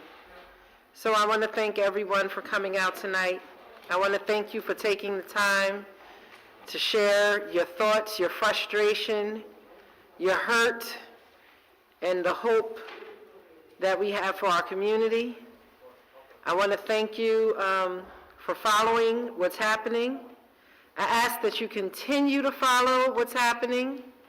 I ask that you continue to be involved. You know, oftentimes we sit around and we hear things and we shake our heads and it becomes entertainment on Facebook. But this is our community. And we can sit here and we can point fingers and we can talk about fingers and talk about we can't believe where we're here. But all of us, whether we work for Mount Vernon, live here, have businesses here, go to church here, shop here, whatever it is that we do, we have to be actively involved. And it's not just about holding people accountable. It's about holding ourselves accountable as well, not just elected officials. Because when you see things happening in your neighborhoods, then you need to hold yourself accountable. It's about partnership, not just pointing fingers. And so, yes, we are at a critical time of our community. This is a critical crossroads, and we're going to either rise together or we're going to implode as a community. And that's just facts. As the chief said, this is not smoke and mirrors. This is not veiled threats.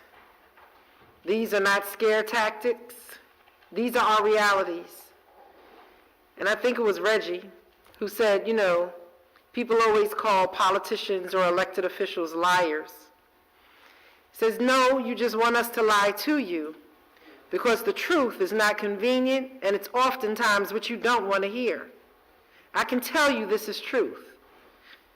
I can tell you it is very difficult putting your career, your character, and your name on the line to come work in this environment, to stand and tell the truth to people who don't want to hear the truth, and where the truth sounds more like a lie, and the lie, because it is easy to digest and very rarely backed up with facts, is easy to accept as truth.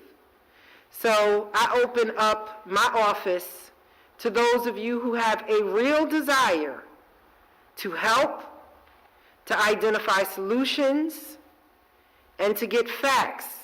Please, It's not about egos. It's about the fact that many of us, I don't think there's anyone on our staff that doesn't have an opportunity to go work somewhere else. But they have chosen to stay here and to work and to serve. Please, I beg of you, do not vilify the staff of Mount Vernon. Do not minimize my staff to a tax increase. Don't do it, because they're doing a hard job in a hard community during a hard time. And there are very hard decisions that we have to make. And we ask that you pray with us, pray for us, and that you contact whatever officials that we need to contact on all different levels, because we are ringing the bell with urgency. There are many things that we have done, and we have reached out. Courts were closed, Assembly was closed, the Senate was closed. We couldn't advance legislation up there. And I understand that people are terrified of an emergency financial control board. But when we have no control of our finances right now, and we have no insight into the financial operations day to day and what we have available, we need some help. And I'd rather invite people into our house to help us get together than them to impose on us something that is very inevitable. This is not just about one person. This is about a systemic history of issues in Mount Vernon. And like we said, it is a perfect storm coming at a very imperfect time to a community that needs a lot of healing and that has a lot of potential. So thank you all for coming. God bless you. Please get home safe, and thank you so much.